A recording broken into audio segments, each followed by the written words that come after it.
Hello and welcome. In this video, I'm going to walk you through how to create this 3D text. Okay, so the first thing we're going to do is to type in our text. So I'll have the type tree selected, then come here and type our text. Okay, I'll scale it up. All right, so if you want to get this exact font, I'm going to highlight it so you can see the name. So this is called Big Fat Script. So you can download this particular font online. Okay. So the first thing I'm going to do is to right click and create outline. Okay. So the next step is to come over here to object, to part, and then offset part.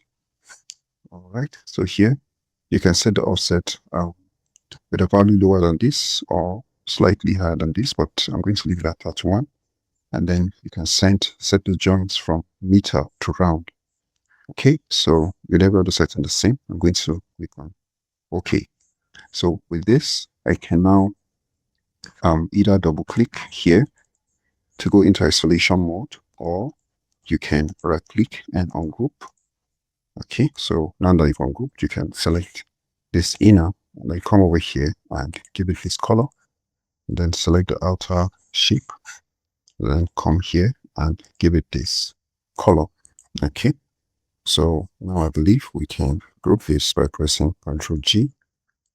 Okay, so now that we have this, I can just come over here to appearance, or you can access the 3D effect from here, effect 3D material, and then click on revolve. Okay, then once you click on revolve or click on inflate, okay, so I'll just use this option here, come right here, and then select this option. I wait, so you can see what we now have. Interesting.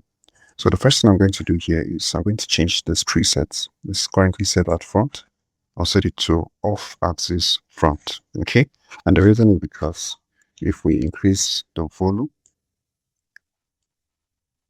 sorry, the depth, so you can actually see it, but then if it's in front, you won't be able to see this depth. Okay, so you needed to either set it as off axis front or back. Okay, whichever one, but make sure it's not set as front or back.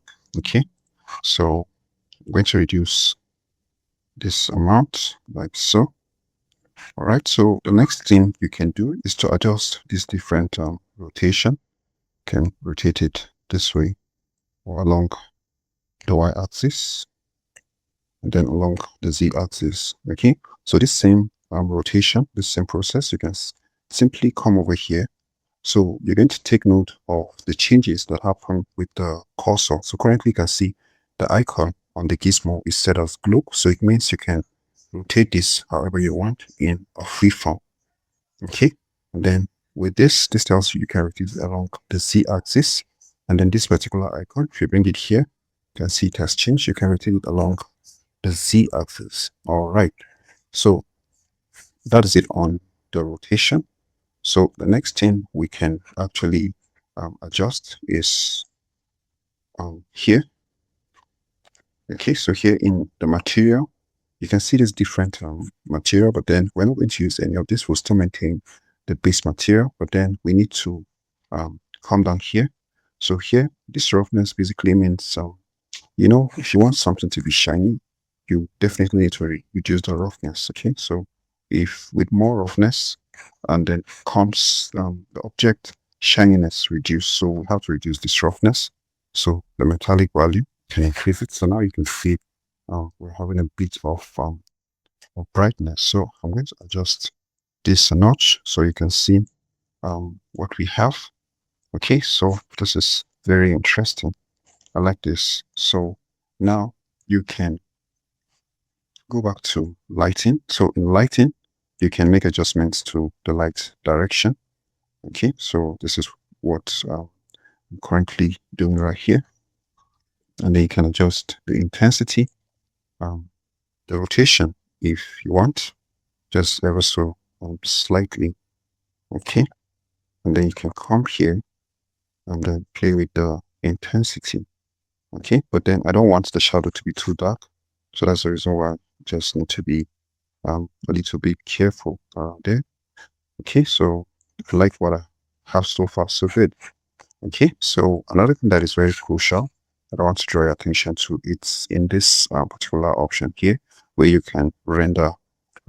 So this is more or less the render setting. So the render setting dialog box or window, the render setting window. So what will happen here is that I'm going to set. So so the next place we'll go to is the render setting window. So here in the ray tracing, I'm going to enable it. Okay.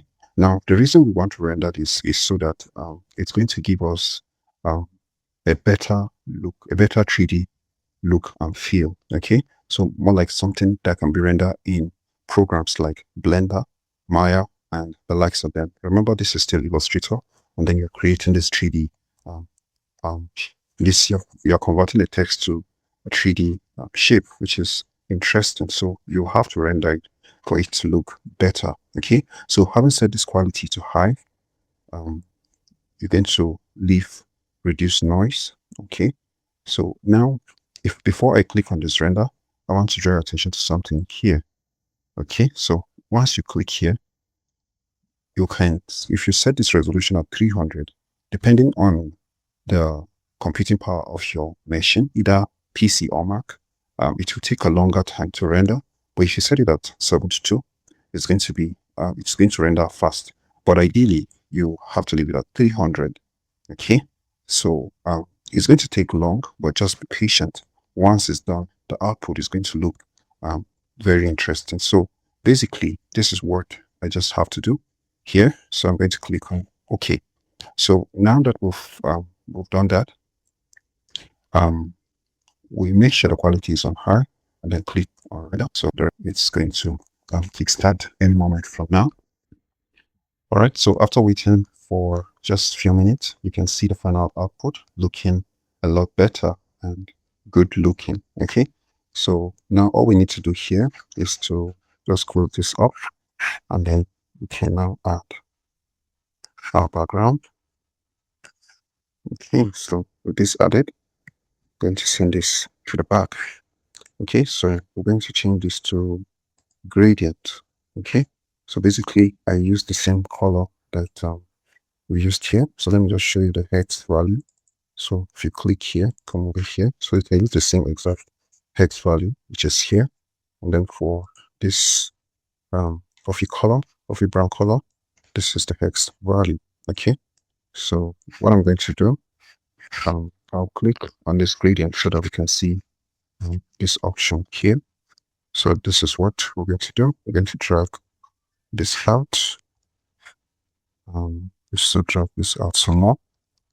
Okay, so we are done creating our 3D shape alongside the background. Okay, so with this, I'll see you guys in subsequent videos. Do well to subscribe to this channel, like and share. Okay.